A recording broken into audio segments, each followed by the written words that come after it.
Hi and welcome everyone to another video on my channel. My name is Denis and in today's video I'm going to show you the best players to buy ahead of Game Week 4 of Fantasy Premier League. Now if you enjoy my content, leave a like, hit that subscribe button, but now let's get into it. Okay, now starting this video, at the beginning I really want to discuss about some of the best defenders you should buy ahead of Game Week 4 of Fantasy Premier League. Now obviously it is really team dependent if you really want to use a transfer on buying a defender, but you can't really discuss about defenders without talking about Daniel Munoz from Crystal Palace. So he's going to be the first name on this list, and as you can see from the screen, no surprises here. Obviously I think that he's the standout pick from all the defenders for Game Week 4, and most of that relies on Crystal Palace also having an amazing fixture in Game Week 4, as you can see from the screen, against Sunderland at home. But not only that, everybody knows that Munoz is a fantastic defender. He's more than a defender, right? He's really attacking, and as you can see from the screen, I was really impressed with Crystal Palace overall, to be honest with you, with the team.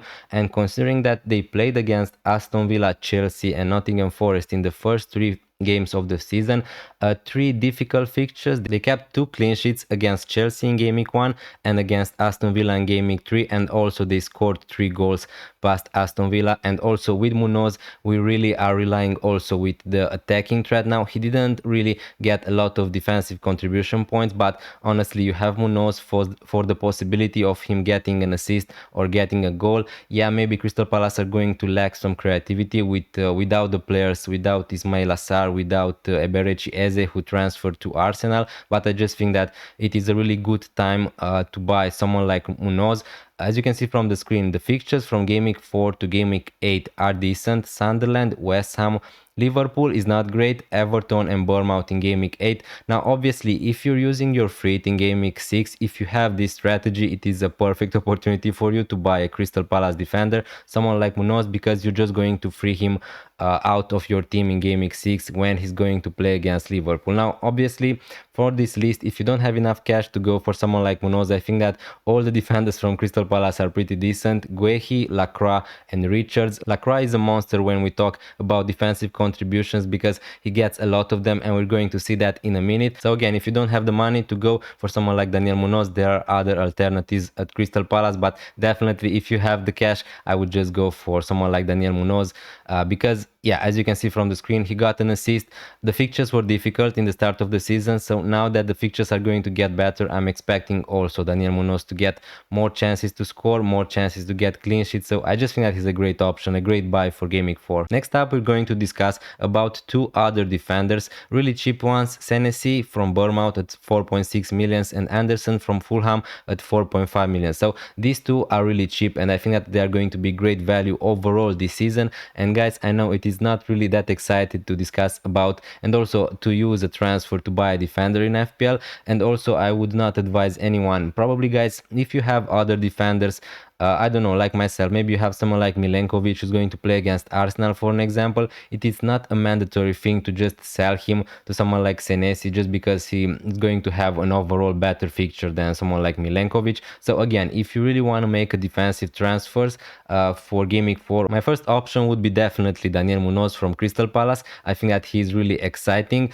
as a pick. Now maybe you want to upgrade other places in your team, and for that reason, if you want to save some cash, if you want to go for an example from someone like Ainuri to someone like Senesi to save up that cash and I upgrade elsewhere, then I think that's a decent decision. But just to make transfers for the sake of it, I don't think that's such a good transfer strategy, but whatever. I think that overall these 2 defenders are going to be really good value for the season. Now finally, Bournemouth at the moment in the first 3 games of the season look like the better defense. I say funny because they obviously in the summer lost all their defensive players pretty much, but they are still a good team, and we just need to remember that they play in Game Week 1 against Liverpool. Obviously they conceded in that game, but also against Spurs in Game Week 3, which are not an easy attack, an easy game to get a clean sheet, and they kept a clean sheet against Spurs. So again, 2 clean sheets for Bournemouth, 0 from Fulham. Obviously the fixtures were not that easy either for a team like Fulham. Now as you can see from the screen, the fixtures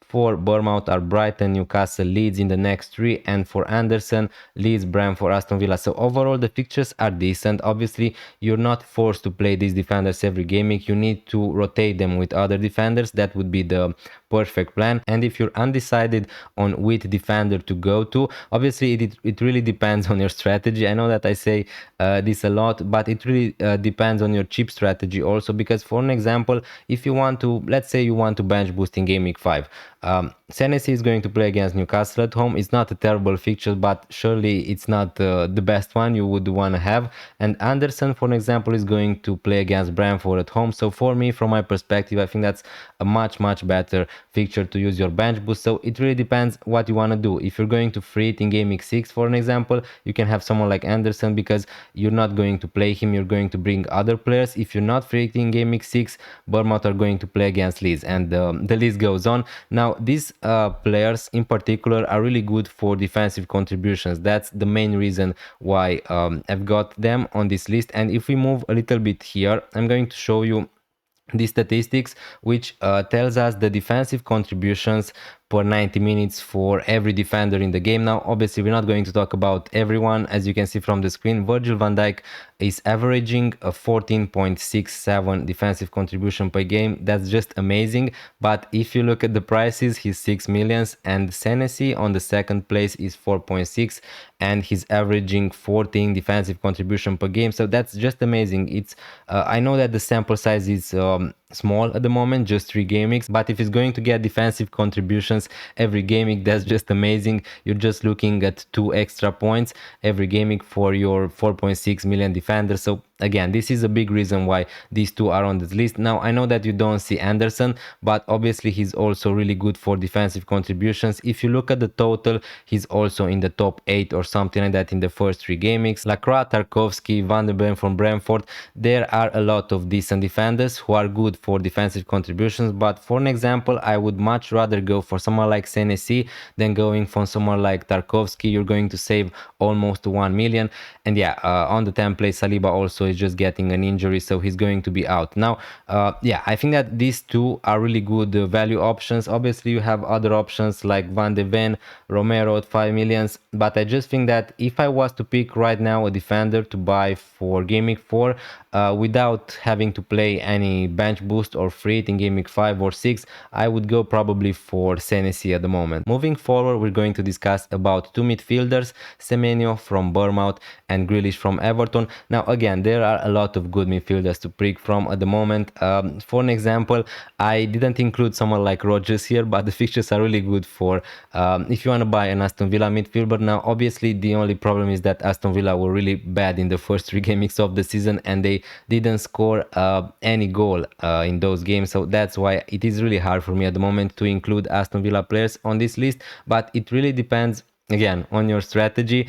At the moment, if I was to pick one between these two, I think that Semenyo is probably the best, the most obvious pick you're going to get for the next few game weeks. Brighton, Newcastle, Leeds, the fixtures are decent. You know with him that he's going to play 90 minutes almost every game week. He's not going to score 2 goals every game week, but he's really consistent with the returns. Now the same could be said about someone like Grealish. Again, Semenyo is more like my type of player I would go in FPL. Grealish, he was really great in the last game weeks from when he signed for Everton, so that's why I wanted to include him at the moment. I don't think that I would go for someone like Grealish. Obviously you have other options at Everton. You have someone like Joao, who probably is still on penalties, and someone like Dewsbury Hall if you want to save some cash. So definitely I'm not saying that Grealish is the best midfielder to own from Everton, but I just think that the same could be said about him. He's going to be consistent. As you can see, he got 4 assists in the last 2 or 3 games. So again, the fixtures, I don't really like the fixtures for the next 2 game weeks, Aston Villa and Liverpool. It really depends again on your strategy. If you want to bench boost in game week 5, then having an Everton player playing against Liverpool is not amazing. But as you can see from the statistics on the screen, the expected assists for someone like Grealish is really high, 1.29, and if we look at someone like Semenyo, his expected goals is 1.88 for the first 3 games of the season. Obviously now again he scored 2 goals against Liverpool, so that's why his XG is that high at the moment. But what does that tell me is that Semenyo is more likely to score goals than someone like Grealish, and Grealish obviously is more likely to get a lot of assists. Now I prefer the player who's more likely going to get me goals than assists, but overall I think that Grealish at some point this season, not necessarily in Game Week 4, after the fixtures are going to get better, he's going to be one to monitor for sure. At the moment there are a lot of midfielders options, Reinders, Andersen, these budget players are still good. Someone like Elliot, I think that is going to be a decent option, but I can't really recommend to anyone to buy him straight away for Game Week 4 because we don't even know if Elliot is going to start those games, but I think that in the future he's going to be nailed. So again, there are a lot of options. Someone like Sar would have been definitely on this list, but at the moment there is some concern about him, about his injury, so we don't know if he's going to be fit for Game Week 4. At the moment my preferred option is someone like Semenyo, but yeah, it really depends. What do you think also? In the last part I want to discuss about two forwards who I think that have a lot of chances to return really good in Game Week 4. Those are Mateta from Crystal Palace and Joao Pedro from Chelsea. Now before talking about these forwards, I think that I just want to say that there are a lot of other options. Obviously Haaland is always a great option, but he's really expensive.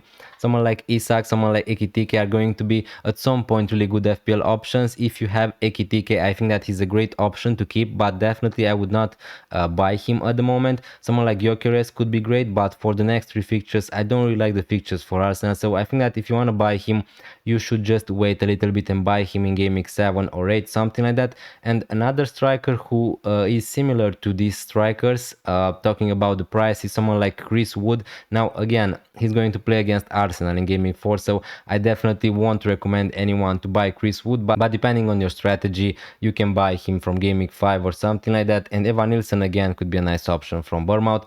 And yeah, obviously Strand Larsen from Wolverhampton. Now for Game Week 4 in particular, I think that Mateta and Joao Pedro are going to deliver really good. Now obviously Mateta with the better fixture with Sunderland at home, but also Brentford away is not such a bad fixture from someone like Joao Pedro. If we talk about who I think is the better option for Game Week 4 in particular, I think that it is Mateta.